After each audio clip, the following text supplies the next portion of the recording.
আসছো তুমি? তুই আমার সাথে দেখা করতে কেন আসছস? হ্যাঁ, কি ব্যাপার, তুমি এইভাবে কথা বলতেছো কেন? এতদিন যে তুই বিদেশ ছিলি আমার সাথে কোনো যোগাযোগ রাখছস? আজকে আমি ওই কথাগুলো বলার জন্য আসছি। দেখো, বিদেশের বাড়িতে আমি একটা ঝামেলার মধ্যে ছিলাম। তুমি একটা জিনিস চিন্তা করো, আমি বিদেশে যাওয়ার পরে 2-3 মাস তোমার সাথে যোগাযোগ করছি না, রেগুলার যোগাযোগ হয়েছে তো আমাদের। তোর এই আজবের নাটক শোনার মতো সময় আমার কাছে নাই। আর ভালো কথা, তুই বিদেশ থেকে আসছস, আমার সাথে দেখা করতে আসছস, তো খালি হাতে আসছস কেন? কই আমার জন্য কিছু আনস নাই?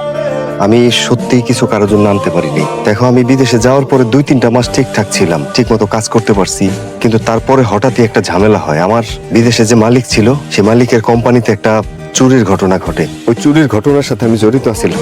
আমার মালিক জোর করে যারা চুরি করছে তাগুলোকে আমার মিলাই ফেলেছে। আমার আঁকামাটা পর্যন্ত করে দেয় নাই। আমি অনেকবার কইছি যে মালিক আমার আঁকামাটা করে দেয় নাই। এরপরে আমার জেলে পাঠাই দিছে। জেলের জীবন যে কি কষ্ট। তার মানে তুই বিদেশে জেল খাইতে আসছস? তোর সাথে আমি আর সম্পর্ক রাখতে পারবো না। খালামণি, খালামণি, আয় দেখা যাক কে আইছে। তুমি এত জরুরি তলব কি লেগে করছো আমারে? তোর মার লগে তোমার কথা হইছে, তোর মা তোরে কিছু কয় নাই? না, আম্মু তোমাকে কিছু বলে নাই। তোর লগে আমার এই যে একটা গাদা আছে না, এটার লগে বিয়া দিব। এটা তুমি একদম ঠিক করো নাই খালামণি। আমি আর যাই হোক, আমি তো কোনো সতীনের সংসার করবো। তোরা কি আমি কইছি সতীনের সংসার করতে? তাই বিধবা মাইয়া কয়দিন থাকবো? ওহো, তো মাত্র 3 মাসের মেহমান, তারপর তো খেদাই দিব, তখন তোর লগে বিয়া দিব। বাড়ির মধ্যে মেহমান আসলেই এই 2 জন সাথে সাথে দৌড়ায় সামনে চলে আসে। আব্বা, ও আব্বা, কি ব্যাপার ডাক্তারছস কেন? রেডি হয়েছো তুমি? চলো তাড়াতাড়ি চলো। আমি তো রেডি হয়েছি। ওই বাড়িতে যাইতে আমার মনটা সায় দিতেছে না রে বাবা। তোমার নিজের মেয়ে, আমার নিজের বোন, আমরা যাবো না যাইবো কে রাখো? বাজান রে, বিয়ের সময় যা যা চাইছিল ওরা, যেটা চিন্তা ভাবনা করছিল, ওটার কিছু তো দিতে পারে না।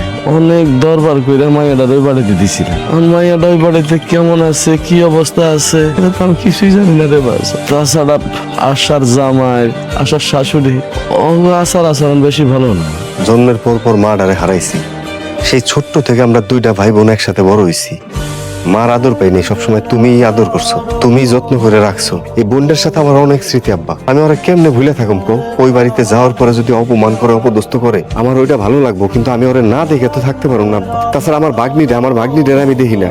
বিদেশে থাকতে বারবার ওর কথা মনে পড়তো, দেখতে মন চাইতো। এখন বাড়িতে এসে যদি আমি ওরে না দেখবার পারি, এটা কি আমার ভালো লাগবো কও? এখন আর চিন্তা ভাবনা করার সময় নাই। আব্বা, তোমার ছেলেটা ভালো? অনেক ভালো আছি। কি সুন্দর সিনেমা। আবুল্লা, মাইয়া বিয়া দিছো কয়দিন হইছে? জামাই বাড়িতে একেবারে চা খাইতে আইয়া পড়ছো।